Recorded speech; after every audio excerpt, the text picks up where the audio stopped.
Okay, this is Slim Fulmer once again coming to you from his secret lair in the man cave. We're going to talk about something a little bit different, something that y'all probably have not incurred too much.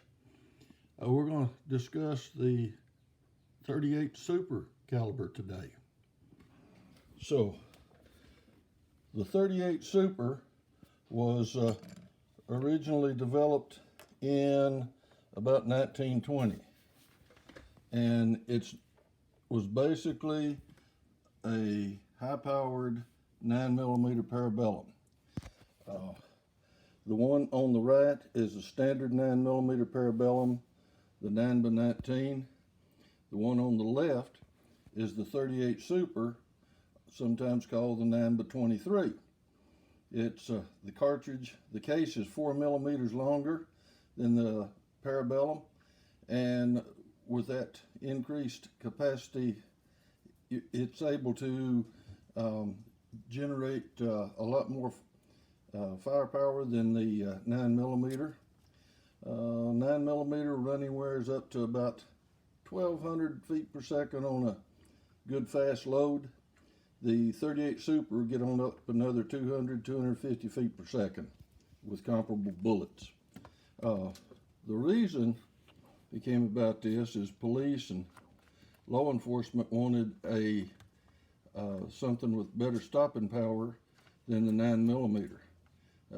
Incidentally, 9mm was developed in where was it? Austria, by a fellow named John Luger, and it's been used all over the world. A lot of countries still using it. It's real common. It's about a NATO round, I think. Anyway, the police in the United States needed something with more firepower to combat the gangsters, and they came up with the 38 Super and gave them a little bit more stopping power. Now, the 38 Super became real popular back in the 1990s, that is, because the competition shooters wanted a 9mm cartridge that would make their major power factor, but they couldn't do it without blowing up barrels, blowing out case heads, having accidents. Just a minute, let me get this ball for the dang dog. Okay, and so what they did is they got the 9mm Super, the 38 Super, and hot loaded it with light bullets, and were able to get the major power factor that they wanted. One of the other things they did was go to a ramped barrel that gave them a little bit more protection against blowing cartridges. On the right is the standard barrel. This one came out of a 45 ACP, and it is, you can tell, my photography is not the best in the world. Right there, that's the ramp. The barrel, the frame has the ramp on it, and if you can see it, just a minute. Get out of here, dog. Okay. Anyway, you can see right there is the ramp that the cartridge comes out of the magazine, noses against that ramp right there, then goes on up into the barrel. The one on the left here is a ramped barrel, and you can see the ramp itself on the barrel. And in order to put one of these in, you have to do some machining, make a cutout on this that you don't see on the ramp frame. See if I can show you.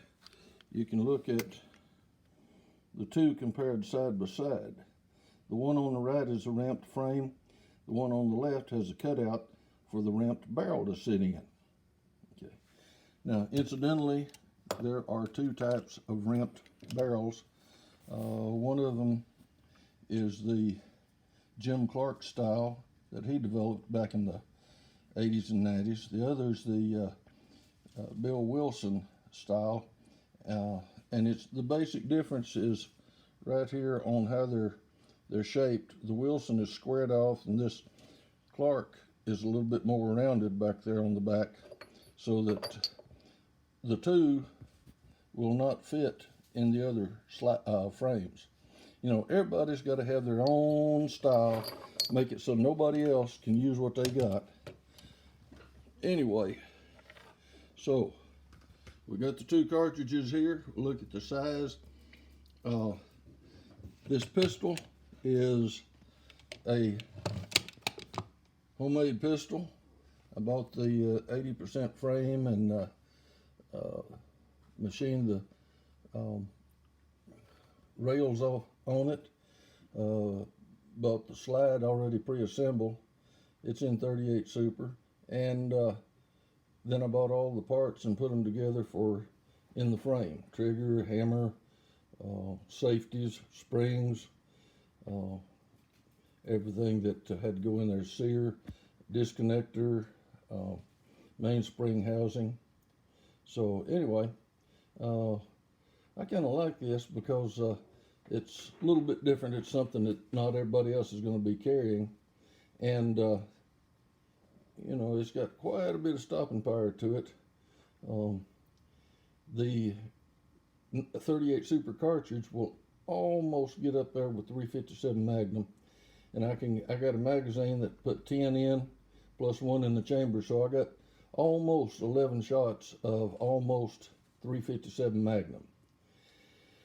Now, this caliber is really popular with our friends south of the border down in Mexico, because the Mexican federales impose a law that says people in Mexico cannot carry or have a firearm that shoots a cartridge that has been used in the military throughout the world. Well, 45 ACP, 9mm, Parabellum, 38 Special, 357 Magnum, all of those have been used in the military, but the 38 Super is not a military cartridge. So if you see a semi-automatic in Mexico, more than likely it's going to be a 38 Super. And if you go on YouTube and start searching for 38 Super videos, most of them are Mexican made. You'll hear the music and see the folks, they'll be talking Spanish. Anyway, that's the way it goes, and I'm going to have some fun with this. It shoots pretty smacking hard. Maybe I'll get a video one of these days and show you shooting 38 Super. In the meantime, we'll see you later. Bye.